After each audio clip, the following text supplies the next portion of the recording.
Hello everyone, welcome to Character Theory, where we do the theorizing of characters. Really not a song play. I could have done better with that intros. Hit that like button, hit the subscribe button, hit the notification bell so you'll never miss another video. I'm back with another 4 characters. Like usual, we're gonna get to it now.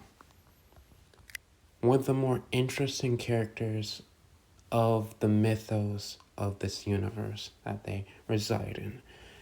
I hate the name I gave him though. We're just gonna move on from that one. We're just gonna call him a subject. So the subject in question is a soul that died centuries ago. And ironically, that century-year-old ghost that had to watch and watch has the ability to control technology. So maybe I could see a story where I have him maybe talk to Jackie McPurple. I mean, think about it. He's one of the most technological advanced people there with his animatronics. And then, well, there's other people as well, being like Rarely.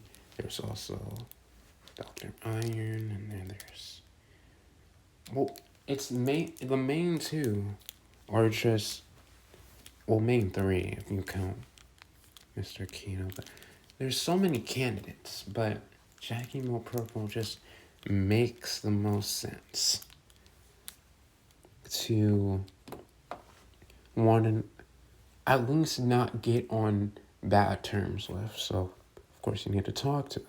That only makes sense from a practical standpoint. In their point of view, that would make sense.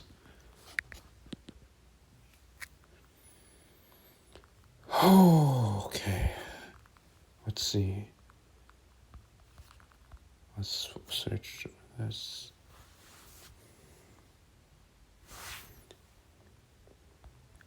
Okay, so it seems like he's going to have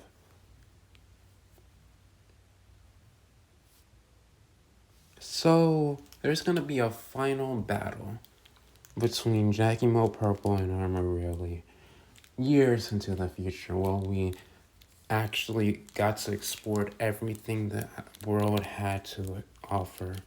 Well, at least I thought of that it offered.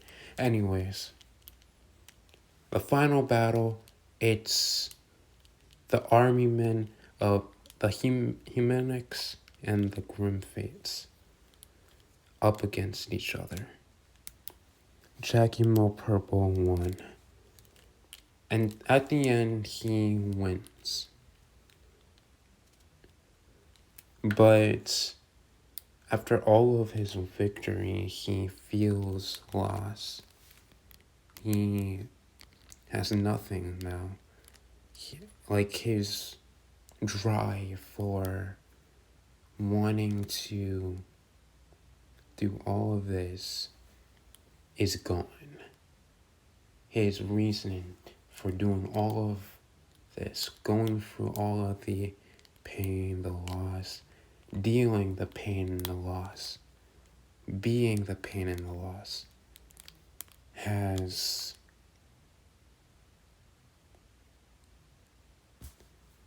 not helped him in the way that he thought. So, what is there left to do? He sort of, there's no easy way to say this.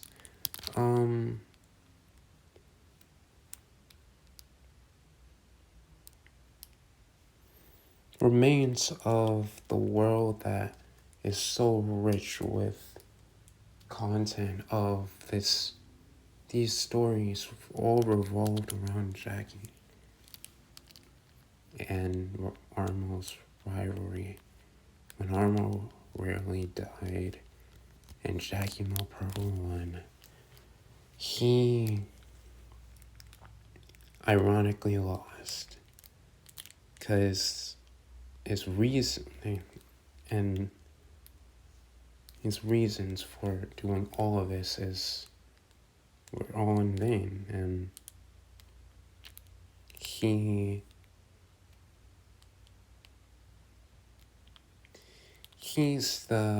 he's how he went out. Let's just say that. With his weapon in hand, aimed at his head. All weaponry off, animatronics set off guard.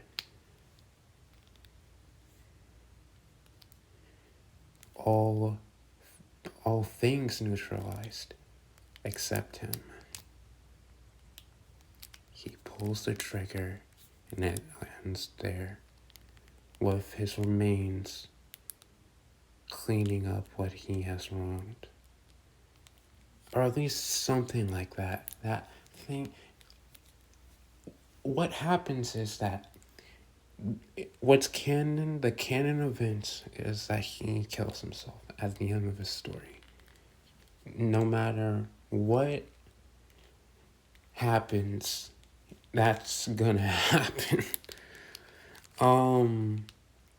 Even after he wins just to lose.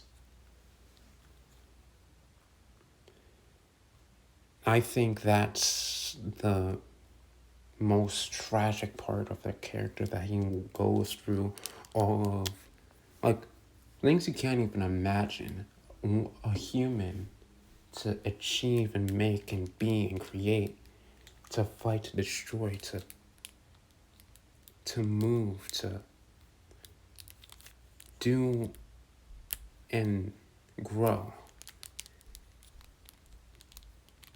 Yet he ends it all. Because there's nothing left.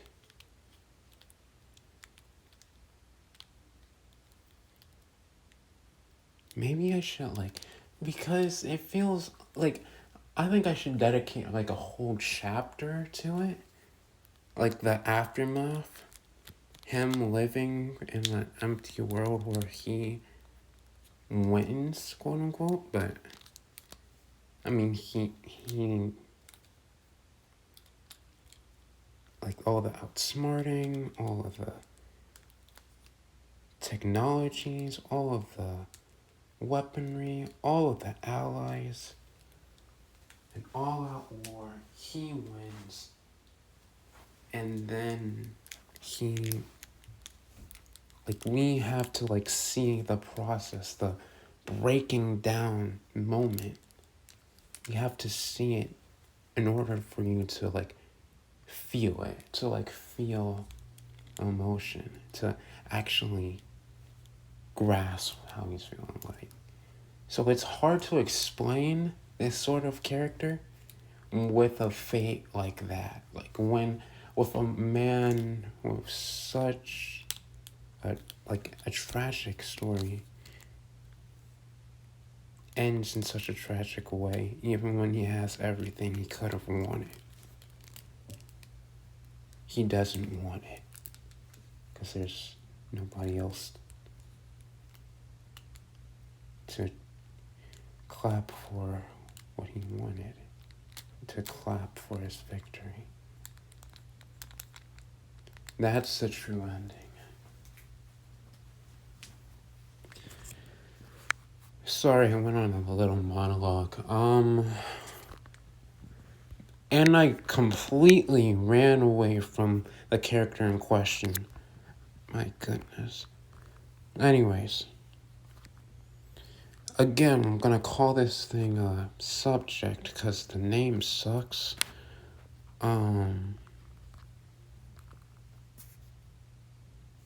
So pretty much this is a manifestation of a bow that transformed into a god by the gods. So I can off the bat see how that can be very interesting. How they interact with how the characters interact with him, right? How do the gods react to this sort of, like, they kind of made this sort of god. It's like a created god, if that makes sense. It doesn't.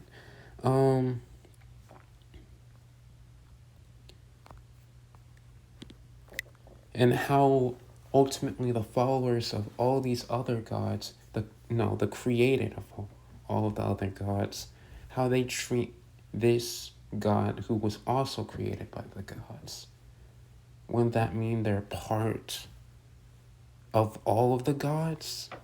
So would they be universally loved, universally hated, neutral, unknown? Possibilities endless. But as for a book, I'm not sure if there's enough for that.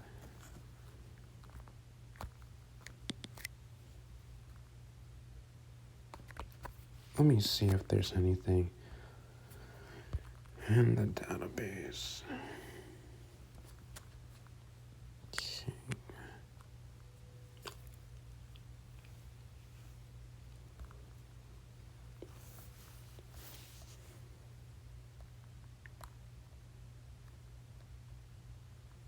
Okay, how about this?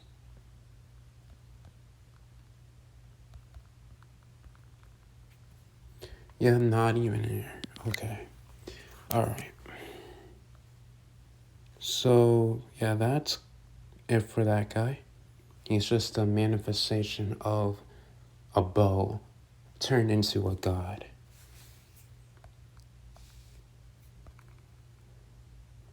Shadowed woman. They're another interesting character. This is like, okay, so this is a superhuman, right? Different from gods, different from animatronics, superhumans now.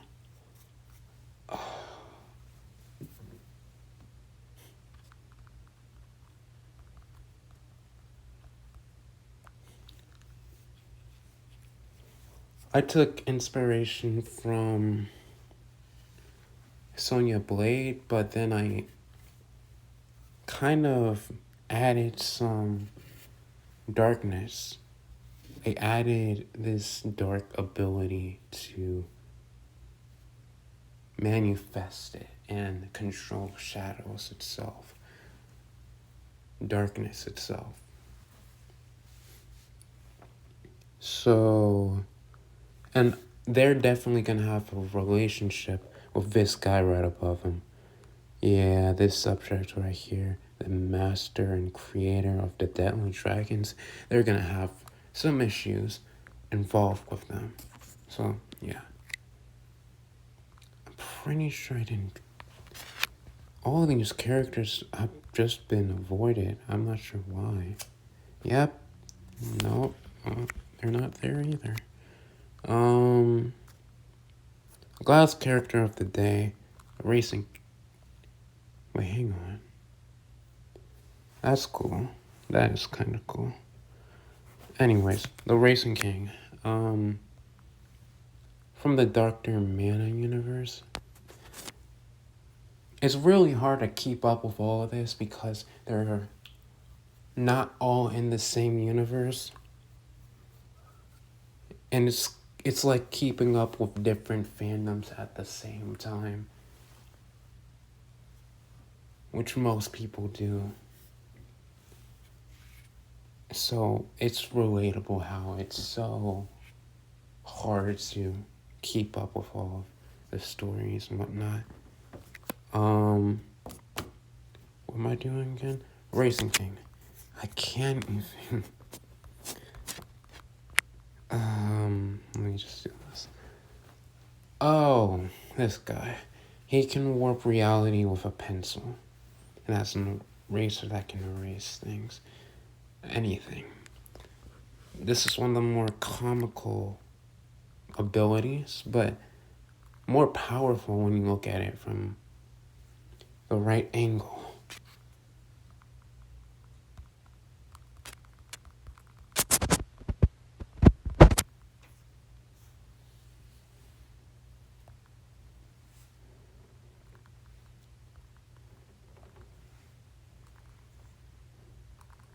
Yeah, that's not anything. Alright, let me look at this design. Alright, we can clearly see they have armor. They have armor here. So we can infer that. I mean, they aren't any engineer or mechanic or inventor, whatever. They're not an armor crafter. They're not anything like that. So it would have to come from somewhere. I'm thinking it's coming from the pencil. The armor is coming from one of the weapons. Maybe both of the weapons. Technically. This is very unorthodox. Maybe it's more like a wand rather than a pencil, but it's still called the pencil. Yeah. Honestly, not my best work. But I could see it being a interesting character. Not a book, series, nothing like that. Cameo at the best. Anyways, that is it, you guys. Final character theory. Tell me if you have any questions, comments, or concerns, any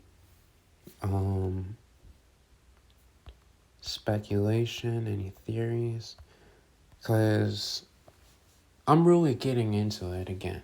I like being able to talk about my characters and like be able to talk freely, like be able to talk about these subjects without it being looked like a bad thing. Because I feel like stories need tragedy. I feel like stories need the best stories need tragedy. Best stories need bad things. The best stories need hardships of some kind, whether it's anxiety, whether it's a person getting tortured. There's gonna be tragedy, pain, suffering of some sort, of some way. So might as well embrace it, am I right? That is J-Lab aka the God of Characters, signing off, and I want to leave to you guys a question.